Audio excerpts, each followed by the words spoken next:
Winter in the Arctic. Temperatures plunged to -40 degrees. For decades, Russia considered these conditions the perfect shield for their northern military installations. No enemy would dare strike through this natural fortress. They were wrong. January 2026, Ukrainian forces launched a precision strike that shattered every assumption Russia held about Arctic security. The weapon?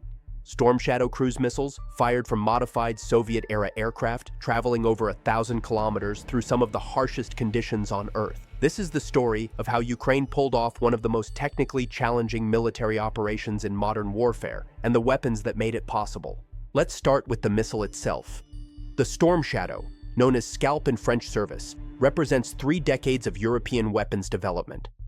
Manufactured jointly by Britain and France, this cruise missile was designed for one specific purpose: destroying hardened targets deep behind enemy lines.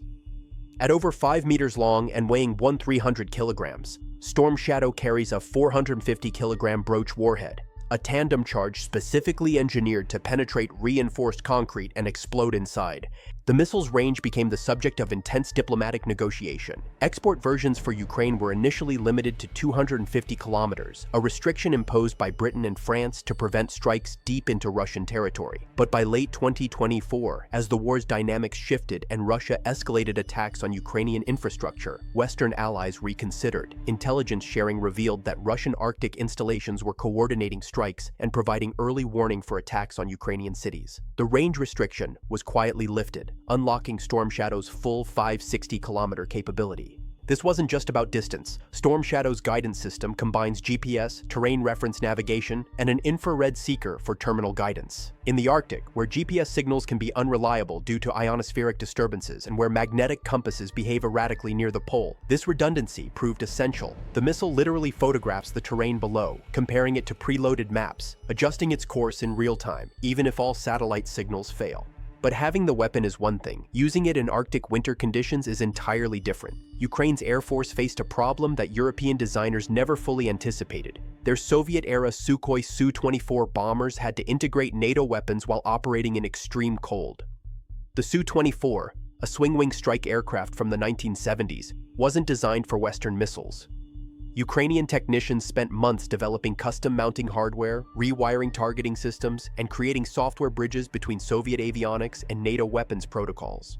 The cold itself presented brutal challenges. At -40 degrees, hydraulic fluids thicken, electronic components fail, and explosive charges can become unstable. Storm Shadow was designed to operate in cold weather, but not Arctic extremes. Ukrainian weapons specialists developed pre-launch warming protocols, keeping the missiles in climate-controlled containers until the last possible moment. Special thermal blankets wrapped around guidance systems. Even the explosive warhead required temperature monitoring to ensure proper detonation. Then came the operational challenge: getting close enough to launch. Storm Shadow isn't fired from a distance like a ballistic missile. The launch aircraft must penetrate relatively close to the target, typically within 250 kilometers, before releasing the weapon. For Ukraine, this meant flying deep into contested airspace where Russian air defenses were theoretically watching every approach vector. The attack plan exploited a gap in Russian coverage. Arctic radar installations are spaced farther apart than in other theaters because the terrain is vast and the perceived threat historically low. Ukraine identified a corridor between 2 radar sites where aircraft flying at low altitude could remain undetected for critical minutes. This required precision navigation in brutal conditions, threading between detection zones with margins measured in single kilometers. Ukrainian pilots trained for weeks on the specific flight profile. They would fly below 300 feet, using terrain masking where possible, in total radio silence. Navigation relied on inertial systems cross-checked against encrypted GPS. The approach would take nearly 2 hours, much of it over the Barents Sea in complete darkness. If anything went wrong, if the aircraft developed mechanical problems, or if Russian defenses detected them earlier than expected, the crews would be hundreds of kilometers from friendly territory, with no rescue possible. The launch platform itself deserves examination. The Su-24 is an old aircraft, but it excels at exactly this type of mission. Its variable sweep wings allow high-speed dash capability for penetrating defended airspace, then wing extension for fuel-efficient cruise during the long approach. Soviet designers built it specifically for low-level nuclear strikes against NATO targets during the Cold War, giving it robust navigation systems and the ability to operate from rough forward airfields. Ukraine modified their Su-24s extensively. New defensive countermeasures were installed, including Western-supplied radar warning receivers and chaff flare dispensers. Communication systems were upgraded to maintain encrypted contact with command centers. Most critically, the weapon's pylons were reinforced and rewired to carry Storm Shadow missiles, each weighing over a ton. This wasn't a simple plug-and-play installation. It required structural analysis, electrical integration, and extensive flight testing. On the night of the attack, 2 Su-24s took off from a secure base in western Ukraine. They carried 2 Storm Shadow missiles each, representing a significant portion of Ukraine's limited stockpile. The mission was designated high-risk, high-value.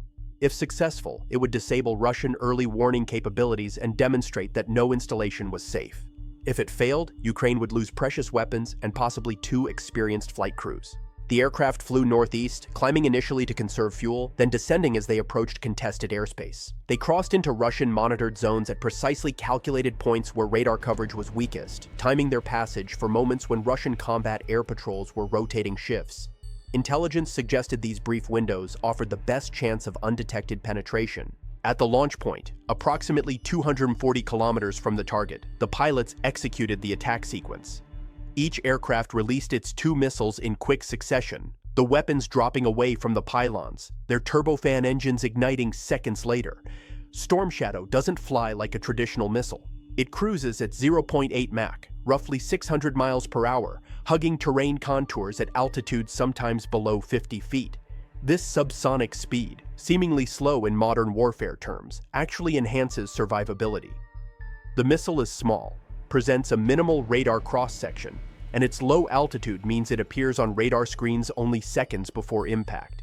The 4 missiles flew their programmed routes independently. Storm Shadow's autonomous guidance means it doesn't need continuous communication with the launch aircraft. Once released, it becomes a self-contained weapon system, navigating by terrain comparison, cross-checking GPS when available, and using its infrared seeker to identify the precise impact point in the final seconds. Russian air defenses never engaged. The first indication of attack came when perimeter sensors detected the missiles already in terminal approach, traveling at 600 miles per hour just meters above the frozen ground. There was no time to respond. Within 30 seconds, all 4 Storm Shadows struck their targets, their broach warheads punching through reinforced concrete before detonating inside command bunkers and radar facilities. The warhead technology deserves specific attention. Broach stands for Bomb Royal Ordnance Augmented Charge. It's a 2-stage system. The first charge, a shaped explosive, blasts through hardened barriers. The second charge, slightly delayed by milliseconds, detonates inside the breached structure, creating a pressure wave that destroys electronics, kills personnel, and collapses internal structures. Against the Soviet-era fortifications protecting Russian Arctic installations, Broach proved devastatingly effective. Post-strike analysis revealed the extent of damage. Primary radar arrays were destroyed. Command bunkers suffered catastrophic internal damage. Communication systems went offline.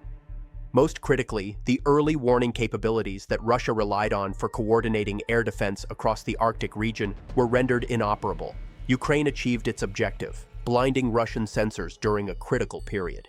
The technical achievement cannot be overstated. Ukraine integrated Western precision weapons with Soviet-era aircraft, executed a complex penetration of defended airspace in Arctic winter conditions, and achieved a strike accuracy measured in meters against targets over 500 kilometers from the launch point. This required not just weapons and aircraft, but sophisticated mission planning, precise intelligence, and flawless execution under conditions where the smallest error could prove fatal. The choice of Storm Shadow for this mission was deliberate. Ukraine possessed other long-range weapons, including domestically produced cruise missiles and modified Soviet-era systems. But Storm Shadow offered unique advantages. Its advanced guidance system worked reliably in Arctic conditions. Its broach warhead could penetrate the heavily fortified Russian installations. Its relatively small size allowed multiple missiles to be carried by each aircraft, and its proven reliability meant Ukraine could trust that weapons launched would reach their targets. Western military analysts studying the strike identified several factors that enabled success. First, the integration work done by Ukrainian technicians proved sophisticated and effective. Second, the flight crews demonstrated exceptional skill in navigating a demanding profile through hostile airspace in brutal conditions. Third, the weapons performed exactly as designed, despite operating at the extreme edge of their environmental specifications. But perhaps most significant was the intelligence preparation. Ukraine knew precisely where to strike, when Russian defenses would be weakest, and what flight path would avoid detection. This level of detail required months of preparation, satellite reconnaissance, signals intelligence, and likely human intelligence sources providing real-time updates on Russian operational patterns. The Storm Shadow strikes in the Arctic represent a watershed moment in modern warfare. They demonstrated that precision weapons, properly employed, can reach any target regardless of geographic barriers. They proved that Ukraine, despite being the smaller force, could conduct sophisticated deep strike operations requiring coordination, technical expertise, and operational security. And they shattered the myth that winter and distance provide meaningful protection against determined adversaries equipped with modern weapons. Russia's Arctic installations, once considered invulnerable fortresses protected by nature itself, proved as vulnerable as any other military target. The weapons that accomplished this, Storm Shadow cruise missiles launched from modified Soviet bombers and guided by technology that functions even in Earth's harshest environments, represent 40 years of weapons development reaching its logical conclusion. In modern warfare, there are no safe havens, no seasons that provide protection, no distances that guarantee security. Ukraine's message was clear and unmistakable. Anywhere Russia operates, they can be struck. The Arctic winter, long considered Moscow's ultimate defensive barrier, offered no protection against weapons that navigate by comparing terrain photographs, that fly 50 feet above frozen seas in total darkness, and that punch through concrete walls before detonating inside. The age of geographic sanctuary has ended, brought to a close by turbofan engines, GPS satellites, and Ukrainian pilots willing to fly impossible missions into impossible conditions. The installations struck that winter morning in the Arctic will be rebuilt. Russian defenses will be reinforced, but the strategic calculation has permanently changed. Every missile requires additional air defense coverage. Every installation demands improved fortification. Every assumption about Arctic security has been proven false. And all of this traces back to 4 Storm Shadow missiles, launched from 2 aging Soviet bombers, flown by crews who refuse to accept that winter makes targets unreachable.